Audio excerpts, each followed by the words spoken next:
Hello everyone, so this is definitely going to be a different video than what I normally do, and it's going to be kind of a negative one, I guess you could say, but it was hard not to make a video about this. I never imagined myself doing one of these types of videos. I've seen many people do these types of videos, and I was like, I'm just not going to get into the drama, but after seeing this guy's video and just seeing how sickening and just how terrible of a person he is and just how selfish he could be and just deceptive and a hypocrite and just so many things, it was so hard not to make a video. Now, who I'm talking about is DSPGaming. He's been on YouTube for actually quite some time. Most of the time, YouTube has even been around. Now, the type of content that he creates is mostly Let's Plays and other types of gameplay related content. And compared to most people in this day and age, he puts the least amount of effort into his videos. His Let's Plays are unedited, so they're going to be as long as hell, and any junk in between or unnecessary stuff is not going to be cut out. He puts very little to no effort into his videos. And one of the big things that he really complained about, which this was the first thing that really stood out to me and really made me laugh and cry at the inside and at the same time just because of how pathetic it is. He was complaining about people not sharing his videos. He was saying, oh, people used to share my videos and people just aren't doing it anymore.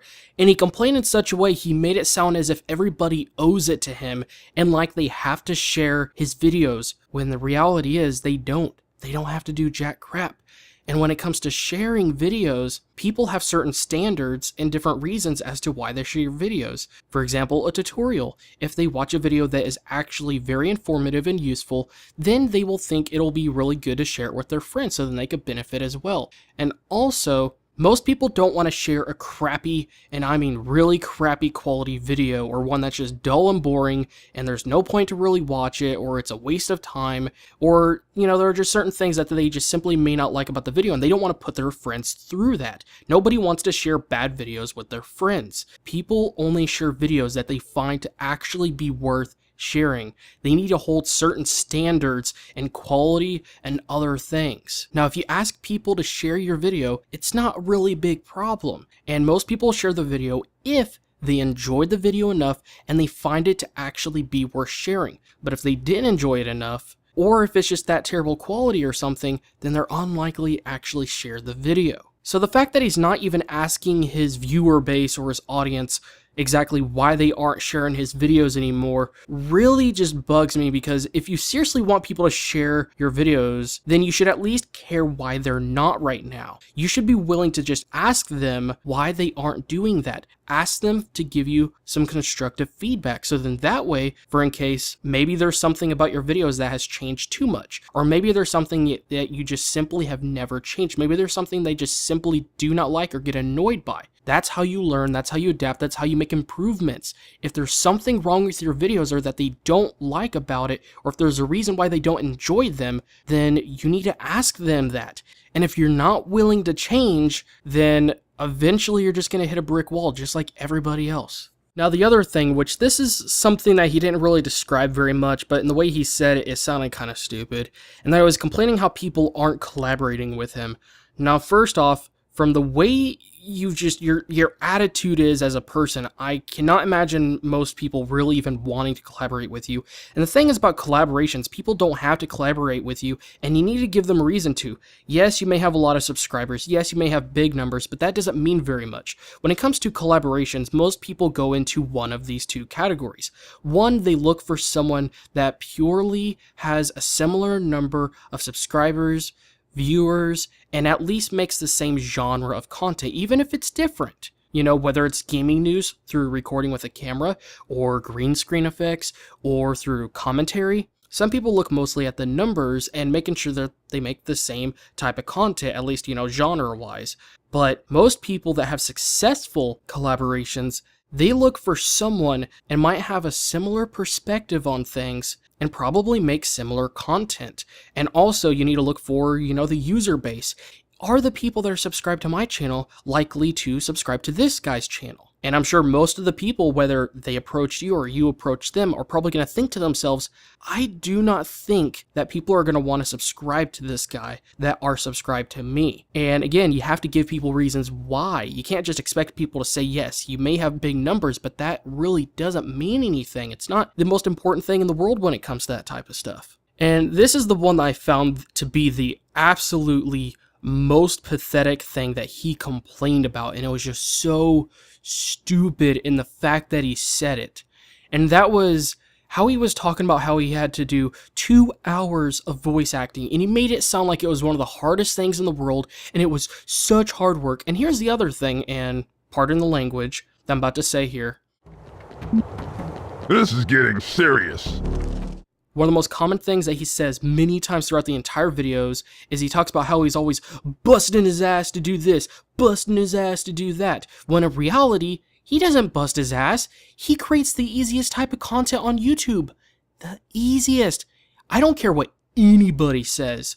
Gameplay related content, especially Let's Plays, and the fact that this guy's doing unedited content most of the time, he makes the easiest stuff in the world to make. The easiest on YouTube. Yes, creating content, there's a lot of things that most people that are just viewers don't understand that has to go into making videos, but out of all types of content, this is the easiest to make. It's a fact. I don't care what anybody else says. So the fact that he's complaining about the easiest content to make on YouTube, and he makes it sound like 2 hours of voice acting is such a big deal, which I know people that do voice acting, and I also know people that have done voice acting throughout entire live streams, whether it's a 6 or 8 hour live stream. 2 hours is not that long. It's not like it's something that's going to give you a headache, it's going to wear you out physically, it's not just going to wear you out vocally, it's not like super overwhelming like he makes it sound, and it's only 2 hours. And this is the thing that was really dumb, and this is what made him really look like a hypocrite. He called himself a realist, while in reality, he has the least realistic expectations for things. He looks at things in the most unrealistic way possible, and he expects very unrealistic results for things. If you're going to make the easiest type of content in the world to make, and you're not going to even edit things, and if you're not going to even cut things down, and even during this video, there's a lot of pauses, and there was a lot of times when he coughed or burped or did something small like that, he didn't even cut that out. This guy puts next to no effort in his videos on the type of content that is already the easiest to make. So make sure you don't call yourself a realist ever again, because in reality, because you're one of the most least realistic people I have ever seen, heard. Now this last thing is something that really doesn't surprise me, but still the way he's reacting does surprise me, and that is how he's been complaining that his videos haven't been getting very many views lately. One of the things he mentioned is that he's made some changes on what games he does videos about. Now the big question that's floating in my head and probably other people's heads is that maybe, just maybe, people are interested in those games. People don't have to watch your videos. If it's a game that they are not interested in, they don't have to watch it. I mean, it's one thing to watch someone's video just because it's from them and you enjoy their videos that much. But considering your videos really aren't anything that special, they're the least edited, and there's nothing really glorifying about them, there's no reason why someone would watch a video that has to do with a video game that they are not even interested in, and nobody's going to force themselves to actually do that. And also, when you undergo changes like this, you should be expecting there to be a drop in views. It happens a lot. Most of the time it actually does. It's rare for it to actually go up. And after all, we all have different preferences when it comes to video games. Not everybody likes Minecraft. Not everybody likes RTS or MMO games. Not everyone even likes shooters. Everyone has different tastes in video games. So when you change and start playing different games like this, don't expect everybody to still be watching the videos, especially when you're not really putting that much effort into your videos and there's nothing super special that you're actually offering in them. Well, anyways, that's pretty much it for this video. I'm sorry if I'm just babbling on, but there's a lot of things I wanted to say, and if you don't know who this guy is, which most of you probably do by now since he's been on YouTube for so long, don't even check out his channel. His videos are just not even worth your views at this point, especially. And, you know, the fact that this guy is just being so selfish and he doesn't care that much about his viewer base, and he's just the least realistic person, and he's complaining so much about things that are some of the easiest things to do. He creates the easiest type of content and he's still complaining. And at this point, his YouTube channel is going to crash pretty soon. He's about to hit the dead end and he's just going to have to stop making YouTube videos. Right now is the time to stop. And this guy's a really great example of the signs that somebody needs to stop making videos or when their channel is just going to completely crash. Now, the saddening part is, especially after hearing him complain about 2 hours of voice acting, I would say that he should just get another job. But the problem is that he might not even be able to work at McDonald's. Oh my god, those 8 or 6 or even 12-hour shifts. I don't think he'll be able to do it. I mean, apparently 2 hours is the maximum for him when it comes to that stuff, you know? So, I don't know what he's gonna do once his channel completely collapses or crashes, you know? I mean, what is he gonna do? I don't really know any places that only hire, you know, people to work for 2 hours. Now, the thing that I really hate the most is that when it comes to YouTube in particular, there's a lot of people out there that are big haters on people that are able to make videos off of things that they actually enjoy doing. And this guy doesn't sound like he's actually enjoying it. And there's a lot of people out there that look for anything out there they could do to put down people on YouTube, and people that just love talking trash about YouTubers, which I like to use the term video producers because it's more broad and more professional. And there's always those people that are just really, really big haters. And this guy is like one of the worst examples, but at the same time, for them, probably the best example of a very terrible person on YouTube. And there's probably going to be a lot of people start referring to this guy as a bad example of people on YouTube when they're talking crap about YouTubers or anything else.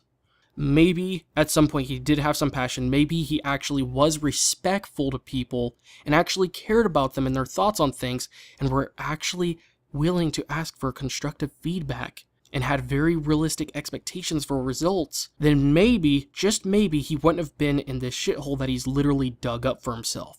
But that's officially it for this video. Sorry for blabbering on, guys. There was just a lot of things on my mind. And it was just, you know, it was such a terrible video to watch, and I don't want any of you guys to watch it. But if you are interested in it, I will put a link in the description below for it. And if he ends up deleting it, so then he could try to hide the things he has done, make sure to let me know. I got the video backed up, and I just want you guys to know that, just for in case he actually does that. So thank you all again, guys, for watching, and I will see you guys in the next video.